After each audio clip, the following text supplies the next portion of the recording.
السلام علیکم ورحمۃ اللہ وبرکاتہ، نحمده ونصلی علی رسولہ الکریم، اما بعد فاعوذ باللہ من الشیطان الرجیم، بسم اللہ الرحمن الرحیم، رب اشرح لی صدری ویسر لی امری واحلل عقدۃ من لسانی یفقہوا قولی۔ قرآن مجید کی سورۃ الانعام میں اللہ تعالیٰ فرماتے ہیں وَهُوَ الَّذِي يَتَوَفَّاكُم بِاللَّيْلِ وَيَعْلَمُ مَا جَرَحْتُم بِالنَّهَارِ ثم يبعثكم فيه ليقضى أجل مسمى ثم إليه مرجعكم ثم ينبئكم بما كنتم تعملون وهو القاهر فوق عباده ويرسل عليكم حفظا حتى إذا جاء أحدكم الموت توفته رسلنا وهم لا يفرطون ثم ردوا إلى الله مولاهم الحق ألا له الحكم وهو أسرع الحاسبين۔ اور وہی ہے جو رات کو نیند میں تمہاری روح قبض کر لیتا ہے، اور وہ جانتا ہے جو تم دن کے وقت کمائی کرتے ہو، پھر وہ تمہیں اس دن میں اٹھاتا ہے تاکہ وقت مقرر پورا کیا جائے، پھر اسی کی طرف تمہارا لوٹنا ہے، پھر وہ تمہیں بتائے گا جو عمل تم کیا کرتے تھے، اور وہ اپنے بندوں پر غالب ہے، اور وہی تم پر نگہبان فرشتے بھیجتا ہے، یہاں تک کہ جب تم میں سے کسی ایک کو موت آتی ہے تو ہمارے بھیجے ہوئے اسے فوت کرتے ہیں، اور وہ کوئی کوتاہی نہیں کرتے، پھر وہ اللہ کی طرف لوٹائے جاتے ہیں جو ان کا حقیقی مولا ہے، خبردار اسی کے لیے فیصلہ کرنے کا اختیار ہے، اور وہ سب سے زیادہ جلد حساب لینے والا ہے۔ ان آیات میں آپ دیکھ رہے ہیں کہ اللہ سبحانہ تعالیٰ نے پہلے ہر انسان کے سونے اور جاگنے کا ذکر کیا ہے، پھر مرنے اور پھر مر کر جینے کا ذکر ہے۔ تو ہر روز ہم یہ ایکسپیرینس کرتے ہیں، یعنی نبی صلی اللہ علیہ وسلم نے جب لوگوں کو آ کر یہ بتایا کہ تم مرنے کے بعد دوبارہ اٹھائے جاؤ گے تو انہیں یقین نہ آیا۔ انہوں نے کہا کہ یہ کیسے ممکن ہے کہ مرنے کے بعد ہم پھر اٹھائے جائیں، بس مر گئے تو ختم ہو گئے، ما ہی الا حیاتنا الدنیا نموت و نحیا، زندگی تو بس دنیا کی زندگی ہے، ہم جیتے ہیں ہم مرتے ہیں بس ختم ہو جاتے ہیں۔ تو ان لوگوں کا آخرت پر یقین نہیں تھا، تو ان کو سمجھایا گیا کس چیز سے؟ ہر روز کے سونے اور جاگنے کے عمل سے، کہ کس طرح انسان ہر روز رات کو سو جاتا ہے، اللہ تعالیٰ اس کی ایک روح قبض کرتے ہیں، پھر وہ صبح جاگ اٹھتا ہے۔ تو ایسے ہی ہوگا کہ موت کے بعد انسان سو جائے گا اور پھر قیامت کے دن دوبارہ اٹھے گا۔ جیسے روزانہ سونے کے بعد اٹھنا کچھ مشکل کام نہیں، تو اللہ سبحانہ تعالیٰ کے لیے موت کے بعد کسی کو زندہ کرنا، دوبارہ جگانا، اٹھانا کچھ مشکل کام نہیں، اور یہ کام اللہ سبحانہ تعالیٰ کے لیے بہت آسان ہے۔ اللہ سبحانہ تعالیٰ روزانہ اسی طرح انسانوں کے ساتھ تصرف کرتے ہیں تاکہ وہ اپنی مقررہ مدت پوری کر لیں، یعنی جتنی زندگی ان کی لکھی ہوئی ہے اس دنیا میں، جتنا ان کو رہنا ہے اتنا وہ رہ جائیں، اور پھر جب ان کی مدت پوری ہو جاتی ہے، ان کا وقت ختم ہو جاتا ہے، تو فرشتے آ کر ان کی روح قبض کر لیتے ہیں، اور فرشتے اللہ تعالیٰ کا حکم ماننے میں کچھ بھی دیر نہیں کرتے، ذرا لمحے کے لیے بھی کوتاہی نہیں کرتے، اور جس وقت جس کی موت لکھی ہوتی ہے اس وقت اس کو دنیا سے لے جاتے ہیں، اور پھر اللہ سبحانہ تعالیٰ ہی کی طرف سب کی واپسی ہے۔ اسی لیے جب کوئی فوت ہو جاتا ہے تو ہم کیا کہتے ہیں؟ انا للہ و انا الیہ راجعون، کہ بے شک ہم بھی اللہ کے لیے ہیں اور ہم اسی کی طرف واپس جانے والے ہیں، ہم بھی لوٹ کے جانے والے ہیں، ہم بھی پلٹنے والے ہیں، جہاں سے آئے ہیں وہیں واپس جائیں گے، اور یہ واپسی یقینی ہے۔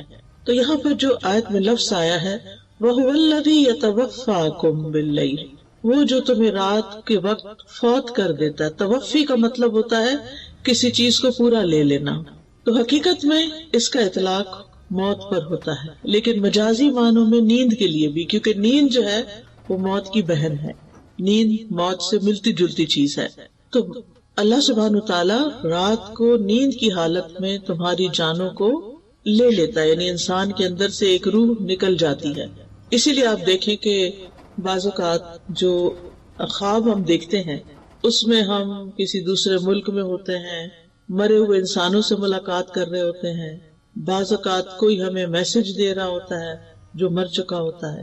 آج اس صبح ایک خاتون نے مجھے میسج کیا کہ میرے داماد کی ایکسیڈنٹ میں ڈیتھ ہوئی ہے، اور وہ 4 دفعہ مجھے خواب میں آ کے ایک ہی بات کہتا ہے، اور جب وہ بات کہہ دیتا ہے تو اس کے بعد یکا خوف سے میری آنکھ کھل جاتی ہے۔ تو آپ بتائیں کہ اس کا ہم کریں کیا؟ تو میں نے کہا کہ پہلے آپ مجھے یہ بتائیں وہ کیا کہتا ہے. کہتے وہ کہتا ہے کہ آپ میری امی سے جا کے کہیں کہ میرے ساتھ ایسا سلوک نہ کریں، میں ان کا بیٹا ہوں، میں انہی کا بیٹا ہوں، اور وہ میرے ساتھ ایسے نہیں کریں. اب کیسے نہیں کرے؟ تو میں نے کہا کہ اس سے تو یہی اشارہ ملتا ہے کہ ماں کسی بات پر اس سے خفا تھی جب وہ فوت ہوا ہے، ناراض تھی، اور شاید اس ناراضگی کا کچھ اثر ابھی تک دل میں باقی ہے. تو ظاہر ہے کہ اگر کوئی شخص فوت ہو جاتا ہے اور اس کی ماں اس سے ناراض ہے تو پھر خیر نہیں، پھر کچھ نہ کچھ آگے اس کی پکڑ ہے، کتنی ہو تو اللہ ہی بہتر جانتا ہے. لہٰذا دنیا میں انسانوں کے ساتھ ہمیں اپنے معاملات صاف کر لینے چاہیے. ہمیں نہیں پتا کہ ہماری موت کب آ جائے گی، ہم کب دنیا سے چلے جائیں گے، اور اس بات سے تو بہت ڈرنا چاہیے کہ ہماری وجہ سے ہماری ماں روئے، ہمارے کسی سلوک پر، ہمارے کسی رویے پر، ہمارے کسی طریقے پر، ہماری کسی عادت پر، تو ماں کو رلانا نہیں چاہیے. ایک مرتبہ نبی صلی اللہ علیہ وسلم کے پاس ایک شخص آیا اور کہنے لگا کہ میں آپ کے ساتھ ہجرت اور جہاد کرنا چاہتا ہوں. آپ نے پوچھا تم نے اپنے ماں باپ کو کس حال میں چھوڑا؟ تو وہ بولا کہ وہ رو رہے تھے، کیونکہ میں ایک ہی تھا ان کی خدمت کرنے کے لیے، تو وہ رو رہے تھے. آپ نے فرمایا تم واپس جاؤ، فَفِيهِمَا فَجَاهِدْ، انہی میں جا کے جہاد کرو، انہیں ان کی خدمت کرو، اور جس طرح تم انہیں رلا کے آئے ہو ایسے ہی جا کر تم انہیں ہنساؤ. تو ہم میں سے ہر ایک کا یہ فرض بنتا ہے کہ وہ اپنے ماں باپ کے ساتھ حسن سلوک کرے اور ماں باپ کو خوش رکھے. اگر کسی بات پر ماں باپ کے ساتھ اختلاف بھی ہو تو بھی اس اختلاف کو جلد ختم کر لینا چاہیے. بعض اوقات ماں باپ ایسی باتیں کہتے ہیں جو ہمیں پسند نہیں ہوتی، یا ایسی بات کہتے ہیں جو ہمارے لیے ماننی بہت مشکل ہوتی ہے، لیکن پھر بھی اس میں آپس میں بات چیت کر کے کوئی نہ کوئی اس کا حل، کوئی نہ کوئی اس کا راستہ ضرور نکالنا چاہیے. اور اس حال میں موت ہرگز نہیں آنی چاہیے کہ ماں باپ ناراض ہوں، وہ دونوں یا کوئی ایک. اور اگر ہم نے نادانی میں ایسا کچھ کر لیا ہے، ہم نے اپنی زندگی میں کوئی ایسے کام کیے کہ جس سے وہ خوش نہیں تھے اور وہ دنیا سے جا چکے ہیں، تو ان کے پیچھے ان کے لیے خوب خوب دعائیں کریں، ان کی بخشش کی دعائیں کریں، ان کی طرف سے صدقہ خیرات کریں، ان کے رشتہ داروں سے حسن سلوک کریں، کیونکہ والدین کے مرنے کے بعد جو ان سے حسن سلوک ہوتا ہے اس کا ایک حصہ یہ ہے کہ زندگی میں وہ جن لوگوں سے محبت کرتے تھے، جن لوگوں کا وہ خیال رکھتے تھے، ان کا خیال رکھا جائے، یعنی ان سے محبت کی جائے، ان کو پوچھا جائے. بعض اوقات تو اپنے بہن بھائیوں کو، رشتہ داروں کو جو مالی لحاظ سے کمزور ہے ان کی کچھ مال سے مدد کرتے تھے، اور اگر اللہ ہمیں توفیق دے تو اپنے والدین کی ان رشتہ داروں کی مالی مدد جاری رکھنی چاہیے. اسی طرح اگر وہ کسی خاص موقع پر کوئی صدقہ خیرات کرتے تھے تو وہ صدقہ خیرات ان کی طرف سے جاری رہنا چاہیے جب تک ہم زندہ ہیں. پھر ہمارے بعد ہماری اولاد تو جو بھی کرے گی، لیکن ہم اپنے والدین کی لیگیسی کو آگے لے کے بڑھنے والے ہوں. حضرت عمر رضی اللہ عنہ کے ایک بیٹے تھے عبداللہ بن عمر، جو نبی صلی اللہ علیہ وسلم کی ہر معاملے میں بہت اتباع کیا کرتے تھے، بہت پیروی کرتے تھے. تو ایک بار وہ حج پہ جا رہے تھے. ان کا طریقہ یہ تھا کہ جب حج پہ جاتے تھے تو اونٹ کے ساتھ ساتھ اپنا گدھا بھی رکھتے تھے. آپ کو معلوم ہے کہ اونٹ کی سواری تھکا دینے والی ہوتی ہے، اور جب وہ اونٹ پر بیٹھے بیٹھے تھک جاتے تھے تو پھر گدھے کو سواری کے لیے استعمال کرتے تھے. اور راستے میں چونکہ مٹی گرد بہت ہوتی تھی تو وہ اپنے سر پہ پگڑی پہنتے تھے. اب وہ جا رہے تھے تو راستے میں ایک بدو ملا، تو اس سے ملاقات کی تو پتہ چلا کہ یہ حضرت عمر کے دوست کا بیٹا ہے. تو انہوں نے اپنا گدھا بھی اور اپنی پگڑی دونوں ان کو دے دی. تو حضرت عبداللہ بن عمر کے ساتھی کہنے لگے کہ آپ نے تو دونوں چیزیں اس کے حوالے کر دی، آپ کا سفر کیسے گزرے گا؟ تو کہنے لگے کہ یہ میرے والد عمر کے دوست کا بیٹا تھا، تو مجھے خیال آیا کہ میں اس کے ساتھ حسن سلوک کروں، کیونکہ اس کا باپ میرے باپ کا دوست تھا. تو ہمارا دین کہاں تک ہمیں خیر خواہی اور خیال رکھنے اور رشتوں کو نبھانے اور تعلقات کو نبھانے کا حکم دیتا ہے. اور یہ صحابہ کرام تھے جن کے دلوں میں دنیا کی محبت نہیں تھی، اپنے لیے کم ہی کچھ بچا کے رکھتے تھے، دینے والے تھے. اور عربوں کے دل تو ویسے بھی بڑے وسیع ہوتے ہیں، اور ایک قدرتی بھی ان کے اندر دینے کا مزاج پایا جاتا ہے، لیکن اسلام نے آ کر اس دینے کے مزاج کو اور خوبصورت بنا دیا اور اللہ کی خاطر کرنے والا بنا دیا، جس کا پھر اجر ہی اجر ہے. تو بات میں یہ کر رہی تھی کہ بعض اوقات نیند کے وقت انسان خواب میں ایسی ایسی جگہوں پر پہنچ جاتا ہے، حالانکہ فزیکلی وہ بستر پر ہوتا ہے، تو وہ دراصل اس کی روح ہوتی ہے، اور وہ روح سے ملاقات کر سکتی ہے، یعنی گھوم پھر کے، اور پچھلے فوت شدہ لوگوں سے یا زندہ لوگوں سے یا کچھ بھی. تو یہ اللہ تعالیٰ کا ایک ایسا نظام ہے، اللہ تعالیٰ کی قدرت کا ایک ایسا مظہر ہے جسے ہم سب ایکسپیرینس کرتے ہیں، اور اس سے پتہ چلتا ہے کہ اللہ سبحانہ تعالیٰ وہ کام کرتا ہے جو بندے نہیں کر سکتے.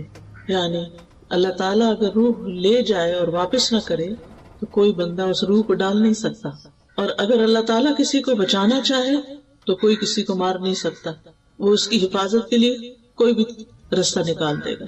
لہٰذا ہماری زندگیوں میں بہت سی ایسی چیزیں ہو جاتی ہیں جن کے بعد ایک سوالیہ نشان رہ جاتا ہے کہ ایسا کیوں ہوا. تو بات یہ ہے کہ یہ تقدیر کا ایک حصہ تھا، اللہ کا فیصلہ تھا جو پورا ہو گیا. اس کے پیچھے کیا حکمت تھی، کیا بہتری تھی، بعض اوقات ہمیں سمجھ میں نہیں آتا، لیکن اللہ سبحانہ وتعالی ہر چیز کا علم رکھتا ہے. قد احاط اللہ بکل شیء علما، اللہ تعالیٰ نے اپنے علم کے ساتھ ہر چیز کا احاطہ کر رکھا ہے، ماضی، حال، مستقبل سب جانتا ہے. کس انسان کے فائدے میں کیا چیز ہے اور نقصان میں کیا چیز ہے، کس کی موت جلدی آنی چاہیے اور کس کی موت تاخیر سے ہونی چاہیے، اس کا علم اللہ تعالیٰ کو زیادہ ہے. لہٰذا کبھی بھی انسان کو اللہ کے فیصلوں پر ناراض نہیں ہونا چاہیے، بلکہ اللہ تعالیٰ کے فیصلوں کو خوش دلی سے قبول کرنا چاہیے کہ رضیت باللہ ربا، میں اللہ کے رب ہونے پہ راضی ہوں. وہی پیدا کرتا ہے، وہی موت دیتا ہے، وہی رزق دیتا ہے، وہی امتحان لیتا ہے، سب کچھ اسی کے قبضہ قدرت میں ہے. پھر اس آیت میں فرمایا وَيَعْلَمُ مَا جَرَحْتُمْ بِالنَّهَارِ، اور وہ جانتا ہے جو تم دن میں مختلف کام کرتے رہتے ہو.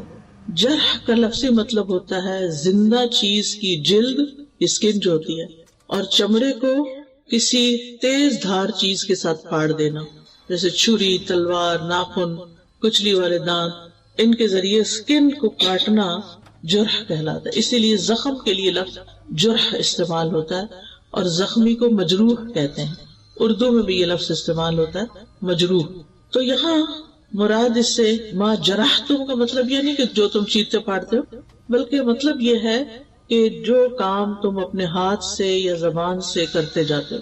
یعنی بعض اوقات انسان کے ہاتھ بھی دوسروں کو تکلیف دیتے ہیں، اور بعض اوقات زبان تو مجروح، زخمی کر ہی دیتی ہے دوسروں کو. یعنی جس قسم کے بھی تم کام کرتے ہو وہ سارے اللہ کے علم میں ہیں.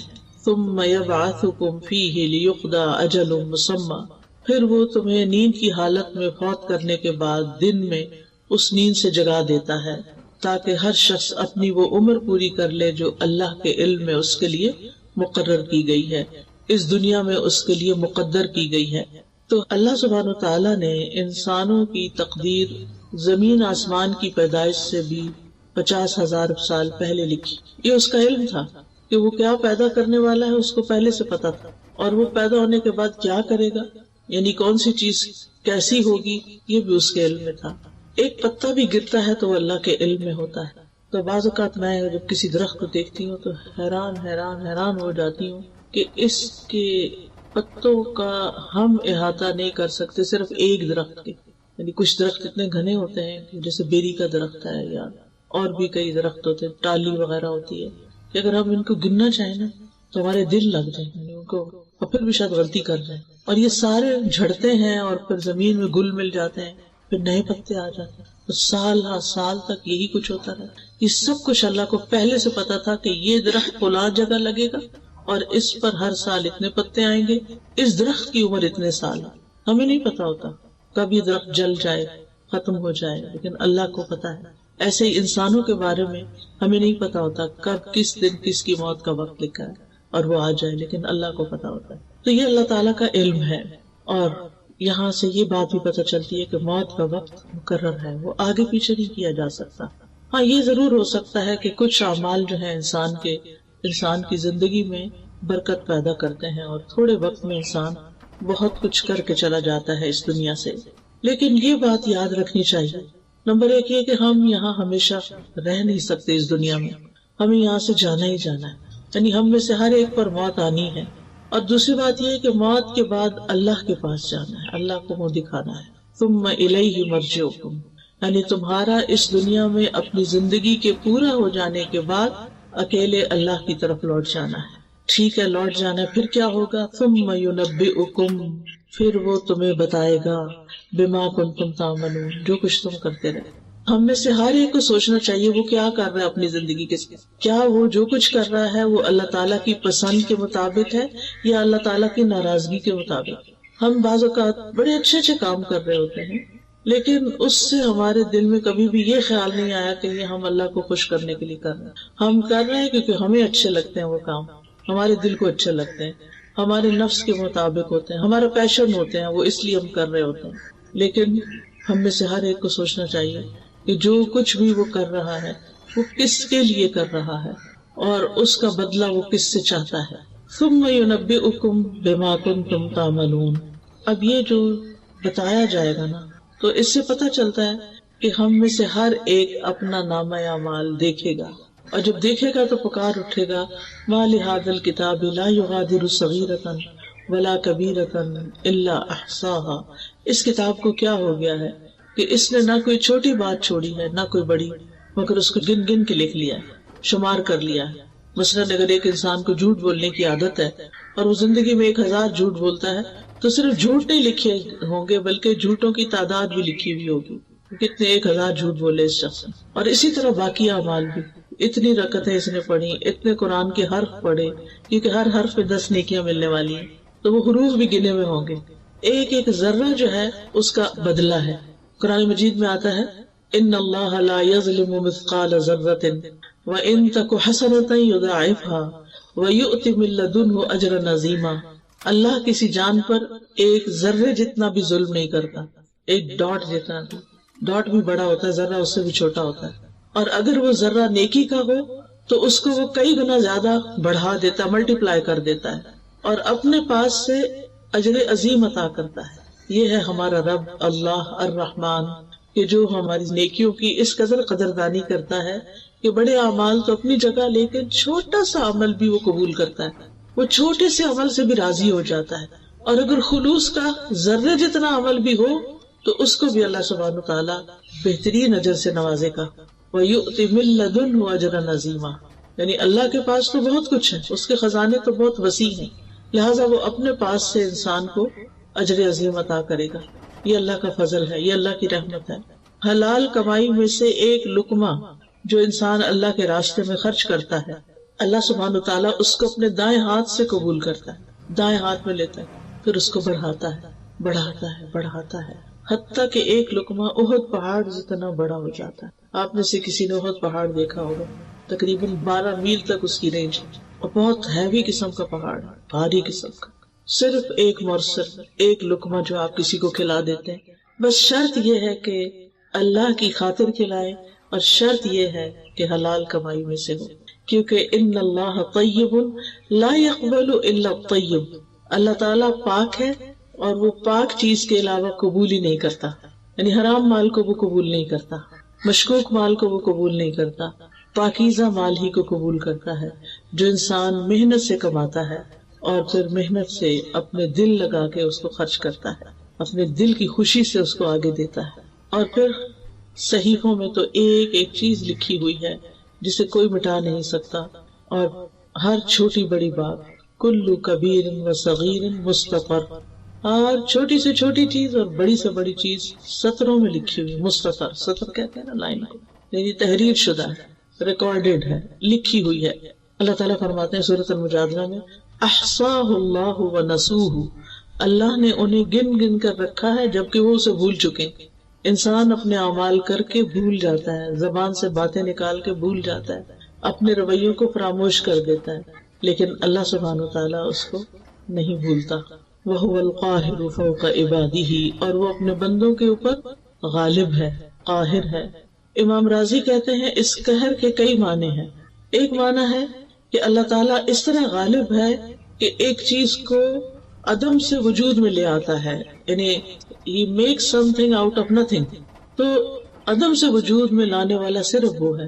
ہم انسان جو کچھ بناتے ہیں وہ اللہ کے بنائے ہوئے چیزوں کو مولڈ کرتے رہتے ہیں، اسی کو ڈھالتے ہیں، مختلف شکلوں میں ان کو بنا لیتے ہیں، اپنے پاس سے کچھ نہیں کر سکتے. کہ کوئی چیز سرے سے ہے ہی نہیں اور ہم اس کو ایجاد کر لیں. دوسرا یہ ہے کہ جو چیزیں موجود ہیں ان کو وہ فنا کرنے پر بھی غالب ہے، یعنی نہیں تو بنانے پہ قادر ہے، اور ہے تو اس کو ملیامیٹ کرنے پر بھی قادر ہے. اور پھر تیسری چیز یہ کہ متضاد چیزوں کو پیدا کرتا ہے، یعنی رات اور دن اور اسی طرح بہت ساری چیزیں. اور چوتھی بات یہ کہ وہ اپنے فیصلوں کو نافذ کرنے پہ قادر ہے، یعنی جو اس نے ڈیسائیڈ کیا ہو وہ اس کو کر لیتا ہے. یعنی انما امرہ اذا اراد شیئا ان یقول له کن فیکون، اس کو صرف کن کہنے کی ضرورت ہوتی ہے. 4 چیزوں کو اس نے اپنے ہاتھ سے بنایا، باقی سب کن کہہ کے بنایا. وہ 4 چیزیں کون سی ہیں؟ قلم، آدم علیہ السلام، جنت عدن اور عرش الہی، اور باقی چیزیں کن کہہ کے. ان 4 چیزوں کو اللہ نے بڑی عزت بخشی ہے. قلم کو عزت دی ہے، عرش کو عزت دی ہے، آدم علیہ السلام کو عزت دی ہے، اور جنت عدن کو عزت دی ہے. پھر فرمایا وَيُرْسِلُ عَلَيْكُمْ حَفَظًا، وہ تم پر نگران بھیجتا ہے، یعنی فرشتے. حفاظت کے فرشتوں کی 2 قسمیں ہیں. ایک وہ ہیں جو ہمارے جسم کی حفاظت پر مامور ہیں، بدن کی حفاظت کرتے ہیں اور اس کو گھیرے ہوئے ہوتے ہیں، اس سے شیطان کی تکلیفوں کو دور کرتے ہیں. سورۃ الرعد میں آتا ہے لَهُ مُعَقِّبَاتٌ مِّن بَيْنِ يَدَيْهِ وَمِن خَلْفِهِ يَحْفَظُونَهُ مِنْ أَمْرِ اللَّهِ، اس کے لیے اس کے سامنے سے اور اس کے پیچھے سے پہرے دار مقرر ہیں جو اللہ کے حکم سے اس کی حفاظت کرتے ہیں. يَحْفَظُونَهُ مِنْ أَمْرِ اللَّهِ، یعنی من امر اللہ سے مراد بِأَمْرِ اللَّهِ، اللہ کے حکم کے ساتھ. دوسرے وہ فرشتے ہیں جو انسان کے اعمال کی حفاظت پر مامور ہیں، یعنی جو ایک ایک حرکت اور ایک ایک کام پر نگاہ رکھتے ہیں اور ہر ایکشن، ہر چیز کا پورا ریکارڈ مینٹین کر رہے ہیں. جیسے کہ اللہ تعالیٰ فرماتے ہیں ام یحسبون انا لا نسمع سرهم ونجواهم بلا ورسلنا لدیہم یکتبون، کیا وہ سمجھتے ہیں کہ ہم ان کے راز اور ان کی سرگوشیاں نہیں سنتے؟ یعنی یہ جو چھپ چھپ کے باتیں کرتے ہیں ہمیں نہیں پتا؟ کیوں نہیں، ہمارے بھیجے ہوئے فرشتے ان کے پاس ہی لکھتے رہتے ہیں. ہم سمجھتے کوئی نہیں سن رہا، ہم دائیں دیکھتے ہیں، بائیں دیکھتے ہیں، اوپر نیچے دیکھتے ہیں، کوئی نہیں اب بات کر لو. نہیں، فرشتے تو کہیں نہیں جاتے، وہ تو دل بیٹھے ہوتے ہیں. آپ شروع کرتے ہیں لکھ کے یا بول کے یا وسپر کر کے، وہ ساتھ ہی لکھنا شروع کر دیتے ہیں اور ریکارڈ کر لیتے ہیں. لہذا انسان کہیں بھی محفوظ نہیں ہے کہ وہ کہیں چھپ جائے یا اللہ سے بھاگ جائے. بھاگ کے دکھائے نہیں بھاگ سکتے، جانا تو اسی کے پاس ہے. کوئی موت سے نہیں بھاگ سکتا، کوئی اللہ تعالیٰ کے حضور حاضر ہونے سے نہیں بھاگ سکتا. جو بھاگے گا اس کو پکڑ کر اللہ کے حضور حاضر کر دیا جائے گا. اور ان فرشتوں کو حافظین بھی کہا گیا ہے، وَإِنَّ عَلَيْكُمْ لَحَافِظِينَ كِرَامًا كَاتِبِينَ يَعْلَمُونَ مَا تَفْعَلُونَ، اور بے شک تم پر یقیناً نگران مقرر ہیں جو معزز لکھنے والے ہیں، وہ جانتے ہیں جو کچھ تم کرتے، ان کو سب پتا ہے، تمہارے کھلے چھپے ہر چیز کا انہیں علم ہے. اب سوال یہ پیدا ہوتا ہے کہ اللہ تعالیٰ نے فرشتوں کے ذریعے نامہ اعمال کیوں لکھوایا ہے؟ یعنی اللہ تعالیٰ کو اگر خود ہی پتا ہے تو پھر فرشتوں سے کیوں لکھوایا ہے؟ اس میں بندوں کے لیے شفقت اور نرمی ہے، کیونکہ جب ان کو پتا ہوگا کہ اللہ تعالیٰ خود نگرانی کر رہا ہے، اور پھر یہ کہ فرشتے بھی لکھ رہے ہیں اور ان کا نامہ اعمال تیار کر رہے ہیں، اور یہ نامہ اعمال قیامت کے دن سب لوگوں کے سامنے انہیں پیش کیا جائے گا، یا دائیں ہاتھ میں دیا جائے گا یا بائیں ہاتھ میں دیا جائے گا. تو یہ اللہ تعالیٰ کی مہربانی ہے کہ پہلے سے بتا دیا گیا ہے، اور اس طرح وہ اپنے اس نامہ اعمال کی حفاظت کرتے ہیں کہ یہ سب کے سامنے آ جائے گا تو اس کی بہت سخت شرمندگی ہوگی. تو مجھے اپنے ظاہر اور باطن کو ایک کر لینا چاہیے. یہ نہیں کہ میرے 2 روپ ہوں، ڈبل فیس ہو، میں لوگوں کے سامنے کچھ ہوں، میں تنہائی میں کچھ ہوں، میں اپنوں میں کچھ اور ہوں اور کسی اور کے سامنے اور ہوں، اپنے گھر میں کچھ اور ہوں اور باہر کچھ اور ہوں. نہیں، انسان ہی رہے اور لوگوں سے زیادہ اپنے رب سے ڈرنے والا ہو. پھر فرمایا حتی اذا جاء احدکم الموت توفته رسلنا، یہاں تک کہ جب ان میں سے کسی کی موت کا وقت آ جاتا ہے تو ہمارے فرشتے جو اس سلسلے میں مقرر ہیں وہ اس کو پورا لے لیتے ہیں. یعنی یہ جو کرامن کاتبین ہیں یہ زندگی کی مدت ختم ہونے تک بس حفاظت کرتے ہیں، اور جب مدت ختم ہو جاتی ہے تو دوسرے فرشتے آ جاتے ہیں، ڈیوٹی چینج ہو جاتی ہے. یہ فرشتے چلے جاتے ہیں ہمیشہ کے لیے واپس، اور وہ فرشتے آتے ہیں جنہیں انسان کو فوت کرنے کا کام دیا گیا، وہ فوراً حاضر ہو جاتے ہیں، اور ان کا سردار ملک الموت کہلاتا ہے. جب موت کا وقت آتا ہے تو فرشتے دور تک حد نگاہ نظر آنے لگتے ہیں انسان. آپ نے دیکھا ہوگا کہ کئی مریض یہ بھی کہتے ہیں کہ بہت لوگ آ گئے ہیں، جگہ بناؤ، کھڑکی کھول دو، دروازہ کھول دو، پیچھے ہٹ جاؤ، جگہ بناؤ، یہ اکثر سننے کو ملتا ہے، یعنی مرنے والا اس طرح کی باتیں کر رہا ہوتا ہے. تو مومن کی روح جب فرشتے لینے آتے ہیں تو حد نگاہ تک فرشتے، اور وہ نورانی چہروں والے ہوتے ہیں، خوبصورت فرشتے ہوتے ہیں، جس کی وجہ سے میت کو ایک اطمینان ہو جاتا ہے. پھر ملک الموت آتے ہیں اور وہ فرشتوں کے سردار ہیں جو موت کا کام کرتے ہیں، اور وہ اس کے سرہانے کے پاس بیٹھ جاتے ہیں اور کہتے ہیں یا ایتھا النفس المطمئنہ ارجعی الی ربک راضیۃ مرضیہ فادخلی فی عبادی وادخلی جنتی ایھا الروح الطیب اخرجی من جسد طیب. اے پاک روح، پاکیزہ جسم سے باہر آ جاؤ. اور وہ روح ان کے کہنے پر ایسے باہر آ جاتی ہے جیسے پانی کا قطرہ کسی بوتل میں سے باہر نکل جائے، آسانی کے ساتھ، کیونکہ اس کو رب کی ملاقات کی بشارت مل چکی ہوتی ہے کہ رب راضی ہے تم سے. تو وہ خوش ہو جاتی ہے کہ اب آگے مشکل نہیں ہے، اب جانا چاہیے. پھر اس کو دنیا سے زیادہ آخرت کی محبت لگ جاتی ہے. تو ایسے بندے سے اللہ تعالیٰ بھی ملنا چاہتا ہے جو اللہ کی ملاقات کی خواہش رکھتا ہو. ابن عباس کہتے ہیں کہ بہت سے فرشتے ملک الموت کے معاون ہیں، لہٰذا جو ہی روح نکلتی ہے تو ملک الموت روح نکال کے لے کے فوراً فرشتوں کے حوالے کر دیتے ہیں. پھر وہ جو نیک شخص ہوتا ہے اس کے لیے جنت سے کفن آتا ہے، روح کے لیے الگ کفن ہوتا ہے، اور جنت کی خوشبو حنوت بھی لاتے ہیں، اس کا نام حنوت ہے، حانون واو توئے. تو وہ اس خوشبودار کفن میں اس کی روح لپیٹتے ہیں اور اس کو لے جاتے ہیں فوراً، یعنی فرشتے اس کو لے کے آگے چل پڑتے، آسمانوں کی طرف جاتے ہیں. جہاں جہاں سے فرشتے گزرتے ہیں اس روح کو لے کر، تو فرشتوں کا کوئی بھی گروہ جو راستے میں نظر آتا ہے وہ پوچھتا ہے کہ یہ کون پاکیزہ روح ہے، یعنی اس کی خوشبو کی وجہ سے اور اس کے احترام کی وجہ سے تو پتہ چلتا ہے کہ یہ تو فلاں جو دنیا میں اس کا سب سے اچھا نام تھا، عزت سے جس نام سے اس کو بلایا جاتا تھا، اس نام کے ساتھ بتایا جاتا ہے کہ فلاں کی روح جا رہی. حتیٰ کہ وہ پہلے آسمان تک پہنچتی ہے، پھر وہ دروازہ کھٹکھٹاتے ہیں، پھر وہ پوچھتے ہیں کہ کون ہے، تو بتایا جاتا ہے کہ فلاں کی روح ہے، پھر اس دروازہ کھول دیا جاتا ہے، اور کرتے کرتے اس طرح 7ویں آسمان پہ پہنچ جاتی ہے، علیین میں، اعلیٰ علیین میں پہنچ جاتی ہے. تو بہرحال دنیا میں جسم کو نہلایا دلایا جاتا ہے اور پھر قبر میں لٹایا جاتا ہے، اور پھر اس کی روح واپس آتی ہے اس کے جسم میں، اور پھر حساب کتاب ہوتا ہے. وَهُمْ لَا يُفَرِّطُونَ، اور وہ روح نکالنے میں کوئی کمی نہیں کرتے، یعنی وقت مقرر سے پہلے نہیں جاتے اور موت کا وقت پورا ہونے کے بعد تاخیر نہیں کرتے، یعنی اپنی ڈیوٹی پرفیکٹلی انجام دیتے ہیں، کوئی کوتاہی نہیں کرتے، نہ پہلے جاتے ہیں نہ لیٹ جاتے ہیں، عین ٹائم پر. اور پھر یہ بھی معنی کیا گیا ہے کہ روح کو اس کے مقام تک پہنچانے میں کوئی کمی نہیں کرتے. اگر وہ اعلیٰ علیین سے تعلق رکھتا ہے تو وہاں لے جاتے ہیں اس کو، اور اگر کوئی برا انسان ہے، بدکار انسان ہے، تو اس کو سجین میں بھی لے جاتے ہیں، کیونکہ آسمان کے دروازے ایسے لوگوں کے لیے کھلتے ہی نہیں، اور ان کو پٹخا مارا جاتا ہے اور سجین میں ان کی روح جاتی ہے، اور سجین ایک قید خانہ ہے. سجین کے بارے میں عام طور پر لوگوں کے اندر غلط فہمی پائی جاتی ہے. اس میں ہم دیکھتے ہیں کہ علماء جو ہیں سجین کے 2 معنی کرتے ہیں. ایک تو وہ جو قرآن مجید میں آتا ہے کلا ان کتاب الابرار لفی علیین، اور پھر اسی طرح لفی سجین جو برے لوگوں کا نام اعمال ہے. اس کا معنی کیا ہے کہ فجار کے برعکس نیک لوگوں کی کتاب یا نامہ اعمال جو ہے وہ علیین میں رکھا جاتا ہے.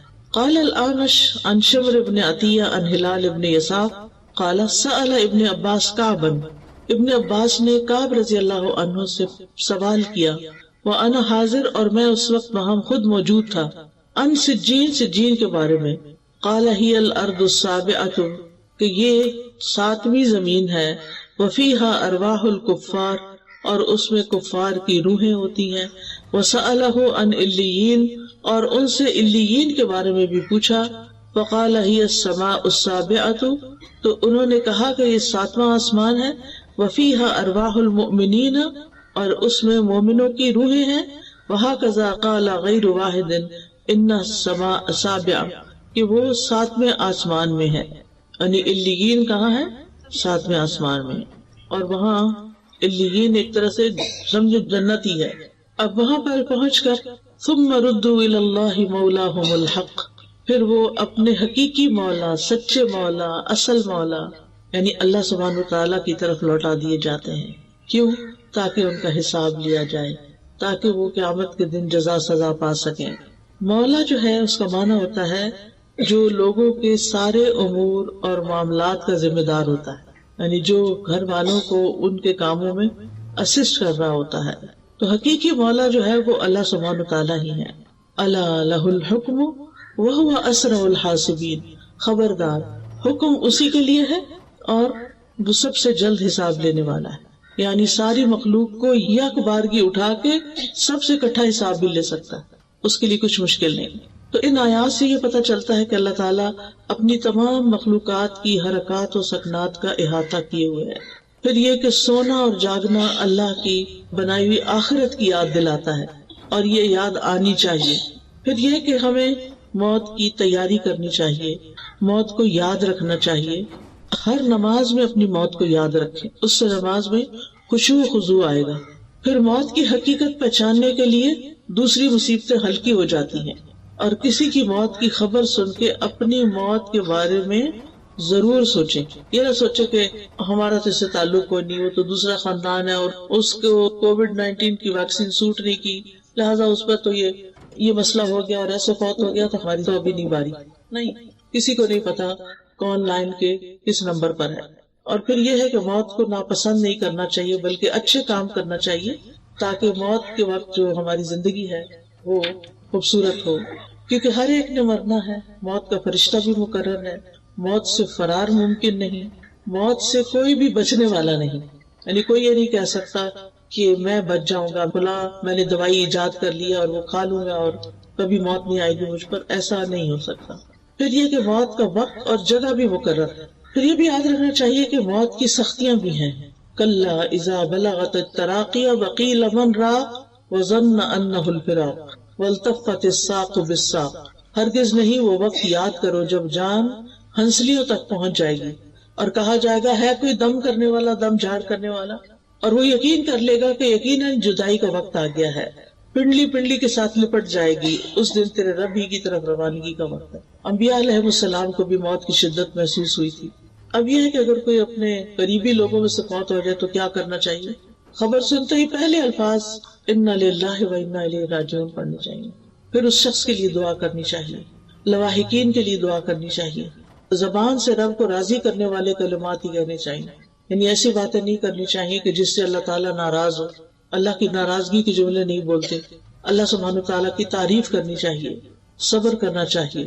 حدیث میں آتا ہے کہ صدمے کی پہلی چوٹ پر صبر کرنا، یعنی اصل صبر کیا ہے؟ جب چوٹ لگے تو اس وقت صبر کرے انسان. یہ نہیں کہ پہلے رونا دھونا مچا لے، چیخ چلا لے، پھر بعد میں کہ میں نے اب صبر کر لیا. وہ تو سب کو ہی آ جاتا ہے. یہ یاد رکھنا چاہیے کہ صبر کرنے سے اجر مل جائے گا. انما یوفی الصابرون اجرہم بغیر حساب. اور بے صبری کرنے سے کچھ بھی نہیں ملے گا، بلکہ اگر بے صبری میں اللہ تعالیٰ کی ناراضگی کے کلمات منہ سے نکل گئے تو الٹا شامت آ جائے گی. پھر یہ کہ ایک دوسرے کو صبر کی تلقین کرنی چاہیے. غم کے موقع پہ جزا فضا نہیں کرنی چاہیے، نوحہ نہیں کرنا چاہیے. پھر میت کے پاس خیر والے کلمات بولیں، اس کی خوبیوں کا ذکر کریں، اس کی اچھی صفات کا ذکر کریں، کیونکہ وہ اس کے حق میں لکھے جاتے ہیں. اور اگر اس کے بارے میں بری باتیں کی جائے تو وہ بھی لکھی جاتی ہیں جن پر اس کو سزا ہو سکتی ہے. پھر جلد کفنانے دفنانے کا انتظام کرنا چاہیے. میت کے اوپر اگر قرض ہو پہلے اس کا قرض ادا کر دیا جائے. پھر قریبی رشتہ داروں کو میت کا غسل دینا چاہیے، بیری کے پانی سے. سفید اور اچھا کفن پہنانا چاہیے، ریشمی نہیں، کاٹن کا ہو. پھر جو میت کو کفن پہنائے اللہ سبحانہ تعالیٰ اسے قیامت کے دن سندس کا لباس پہنائے گا. جو خرچہ کرے گا وہ پہنائے گا اپنی طرف سے. پھر یہ کہ عورتوں کو جنازے کے ساتھ نہیں جانا چاہیے. پھر دفنانے کے بعد رک کے میت کی بخشش کی دعا کرنی چاہیے، اور رشتہ داروں کو تو بعد میں ہر روز خود اپنی نمازوں کے بعد دعا کر لینی چاہیے، کیونکہ میت کو سب سے زیادہ بخشش کی دعا چاہیے ہوتی ہے. حدیث میں آتا ہے نبی صلی اللہ علیہ وسلم جب میت کو دفن کر کے فارغ ہو جاتے تو اس کی قبر پر رکتے اور فرماتے اپنے بھائی کے لیے استغفار کرو. پھر اولاد کی دعا جو ہے وہ والد کے حق میں قبول ہوتی ہے. اولاد کی دعا میت کی یعنی اپنے والدین کی درجات کی بلندی کا باعث بھی ہوتی ہے. 3 اعمال کے علاوہ باقی اعمال کے سلسلے ختم ہو جاتے ہیں. صدقہ جاریہ، یا وہ علم جس سے نفع اٹھایا جا رہا ہے، یا وہ نیک اولاد جو اس کے لیے پیچھے سے دعائیں کرے، بس. پھر خیر کا کوئی کام بھی اس کی طرف سے کیا جائے گا تو اس کو ثواب ملے گا انشاءاللہ. پھر میت کی طرف سے صدقہ بھی کرنا چاہیے. اس میں حضرت عائشہ سے روایت ہے کہ ایک آدمی نے پوچھا کہ میری ماں صدقہ کرنا بہت پسند کرتی تھی، اگر میں اس کی طرف سے کروں تو کیا مجھے فائدہ ہوگا؟ تو آپ نے فرمایا ہاں۔ ابن عباس کہتے ہیں کہ سعد بن عبادہ کی والدہ ان کی غیر موجودگی میں فوت ہوگی۔ انہوں نے عرض کیا اللہ کے رسول صلی اللہ علیہ وسلم میری والدہ فوت ہو گئی اور میں موجود نہیں تھا، کیا ان کی طرف سے میرا صدقہ کرنا ان کو فائدہ دے گا؟ آپ نے فرمایا ہاں۔ تو سعد نے کہا میں آپ کو گواہ بناتا ہوں کہ میرا پھلدار باغ ان کی طرف سے صدقہ ہے۔ پھر میت کے چھٹے ہوئے روزے رکھنے چاہیے جو ان کے وارثین وغیرہ ہوں۔ پھر میت کی طرف سے ہو ممکن تو حج بھی کیا جائے۔ اور پھر یہ کہ دعا میں اللہ تعالیٰ نے بہت فائدہ رکھا ہے، دعائیں خوب کرنی چاہیے آخرت کی کامیابی کے لیے، امتحان میں ثابت قدمی کے لیے، کیونکہ انسان جیسے دنیا میں بھی نروس ہو جاتا ہے نا امتحان میں، تو آخرت کا امتحان تو اس سے بھی سخت ہے۔ تو اللہ تعالیٰ ان لوگوں کو ثابت قدمی عطا فرمائے گا جو نیک باتوں کے ساتھ اس دنیا میں ثابت قدم رہتے ہیں۔ یثبت اللہ الذین آمنوا بالقول الثابت فی الحیات الدنیا وفی الآخرہ۔ تو اللہ تعالیٰ سے دعا ہے کہ وہ ہمیں ہدایت کے راستے پر ثابت قدمی عطا فرمائے تاکہ جب ہم اس سے ملیں تو وہ ہم سے راضی ہو جائیں۔